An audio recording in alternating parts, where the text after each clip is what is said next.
ما دا ویډیو در سره خامخا شیر کړئ چې زما دا خبرې دا ویډیو دومره شیر کړئ چې زما دا خبرې زما دا ویډیو عمران خان ته ورسي زما دا ویډیو د ملک هغه سفیرانو هغه ذلیلو سفیرانو ته ورسي کوم چې زموږ مسافر وروڼو ته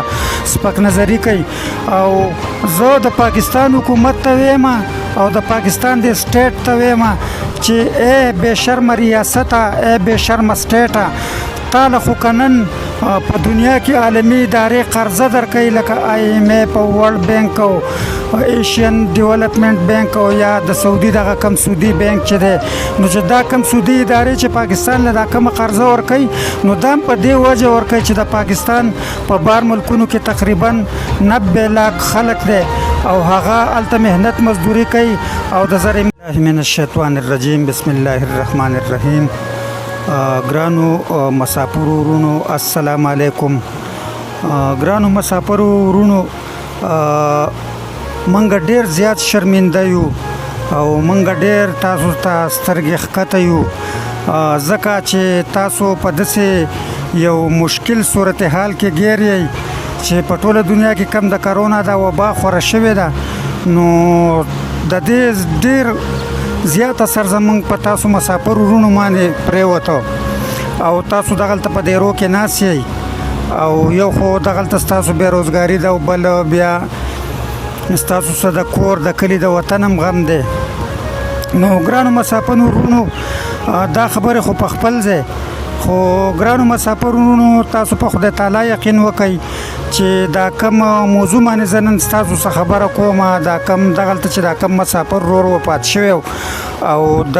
24-36 غنټو پورې دا په کمره کې پروت او د پاکستان سفارتخانې هغه مسافر ورونو رابطه کوله او د پاکستان سفارتخانې ریسپانس نه ورکاو نو تاسو په خدای تعالی یقین وکئ چې زړه مې پې زیات خفه دی او ډېر سوس مې نه کېږي ګنې زړه مې غواړي چې احتجاج هم وکړم زړه مې غواړي چې فریاد هم وکړم خو ګرانو مسافر ورونو آخر څه به وکړو زه به تاسو ته ستاسو په مناسبت یو شعر هم ډالۍ کړم چې سیرې د ګریوان مزدور شونډې دې چاودلې دي سیرې د ګریوان مزدور شونډې دې چاودلې دي دا د محلونو ډیوې ستا په وینو بلې دي نو ګرانو مسافر ورونو په سعودي عرب کې چې پرون دا کومه واقعه شوې ده چې دا کوم زمونږ مسافر ورور وفات شوی او په کمره کې پروت او د پاکستان د سفارتخانې څخه هغه زمونږ مسافر ورونو رابطه کوله او هغو هېڅ جواب نه ورکاو هېڅ ریسپانس یې نه ورکاو او بیا د پاکستان دغه ظالم سفیر دا هم ویلي چې یاره دا دروغ دی دا هسې ګپ دی نو یو خو موږ د دغه په سعودي عرب کې د پاکستان د سفارتخانې په سختو ټکو کې غندنه کوو او د هغې مذمت کوو چې او موږ د حکومت پاکستان نه دا مطالبه کوو چې په بار ملکو کې کم مسافر ورونه مشته دي چې د هغو په مسلو د غور وکړی شي او په سعودي عرب کې چې د پاکستان کم سفیر دی نو دا د په پوري طور معطل شي او دغه سفیر چې دی نو دغه نور هم په ډېرو کرپشن کې ککړ دی او زیاتره مسافر ورونه وایي چې هغه ټیکټونه خرڅوي او ځان له پکې کمیشن اخلي نو یو خو زمونږ د پروګرام مقصد دا ده چې موږ د دغه سفیر معطلي غواړو دویم نمبر بیا موږ د دې وفاقي کابینې د یو وزیر غلام سرور خان د دې خبرې مذمت کوو چې هغه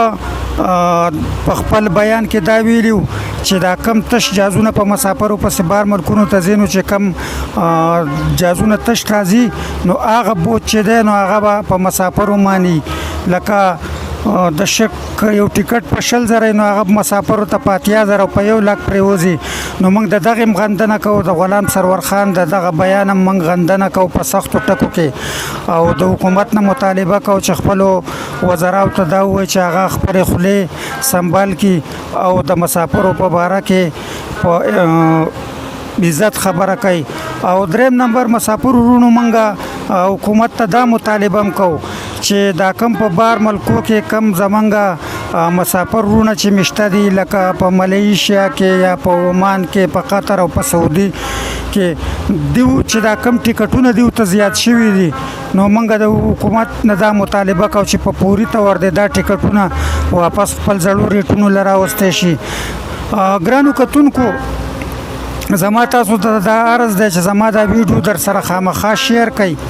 چې زما دا خبرې دا ویډیو دومره شیر کړئ چې زما دا خبرې زما دا ویډیو عمران خان ته ورسي، زما دا ویډیو د ملک هغه سفیرانو هغه ذلیلو سفیرانو ته ورسي کوم چې زموږ مسافر وروڼو ته سپک نظري کوي. او زه د پاکستان حکومت ته وایم او د پاکستان د سټیټ ته وایم چې ای بې شرمه ریاسته، ای بې شرمه سټیټه، تاله خو کنن په دنیا کې عالمي ادارې قرضه درکوي لکه IMF او ورلډ بینک او ایشین ډیولپمنٹ بینک او یا د سعودي دغه کم سودي بینک چې دی، نو چې دا کم سودي ادارې چې پاکستان له دا کومه قرضه ورکوي نو دا هم په دې وجه ورکوي چې د پاکستان په بار ملکونو کې تقریبا 90 لاک خلک دی او هغه هلته محنت مزدوري کوي او د زر مبادلې په شکل کې هغه پاکستان ته د 1800 والا د 10 ارب ډالر پورې زر مبادله را لیږي او په هغې باندې زمونږ د ملک چلیږي. د پاکستان ټوټل GDP چې وګورئ نو په هغې کې غټه ونډه یا غټه حصه چې ده نو هغه د مسافرو وروڼو ده. نو زه حکومت ته دا مطالبه کوم چې ای بې شرمه حکومته، کتاله ای پاکستان سټیټه کتاله دغه ادارې قرضم درکوي نو په دې وجه درکوي چې ستاسو خو نور څه سورسز نشته، تا خو خپلې موټروې او ایرپورټونه او هر څه ګاڼه کړي دي، خو ستاسو صرف دغه یو خلک پاتې دی چې دغه 90 لاک مسافر دي چې هغو هلته خپل ځان هم ساتي او خپل بال بچ هم ساتي او د ملک پاکستان هم ساتي. او چې کله بیا په هغو باندې نن سخته ورځ ده نو د پاکستان سټیټ هم د هغو ته شاره ګرځولې ده، د پاکستان حکومت هم هغو ته شاره ګرځولې ده او په خصوصي توګه په سعودي عرب کې خو د پاکستاني سفیر چې دا کم حرکات او سکنات دي نو دا خو ډېر د غندنې وړ دي. نو ګرانو کتونکو زما نور څه وس نه کېږي، زما صرف دا یو پلیټ فارم دی د سوشل میډیا او زه ستاسو ملګری یم او ستاسو سره ولاړ یم او ستاسو په حق کې به خبره کوم، زه به احتجاج هم کوم او زه به هر هغه حد ته رسم چې کوم ځای پورې زه تلی شم. او مسافر وروڼو په الله پاک باندې بروسه ساتئ چې زړه ښکته پورته مه کوئ. د پاکستان غریب ولس ستاسو سره ولاړ دی او انشاءالله تعالی الله پاک مهربانه بادشاه دی، خپل رحم به وکړي، دا وبا به ختم شي، دا سختې ورځې به ختم شي او تاسو به بیرته سودحال شئ او الله به هم د خپلو بچو خواله راوستی کړي. او په آخره کې زه خپلې خبرې په دې فقره ختمول غواړم. الله دې ستاسو په خپل وطن کې د رزق ثواب وکړي او الله خپل وطن ته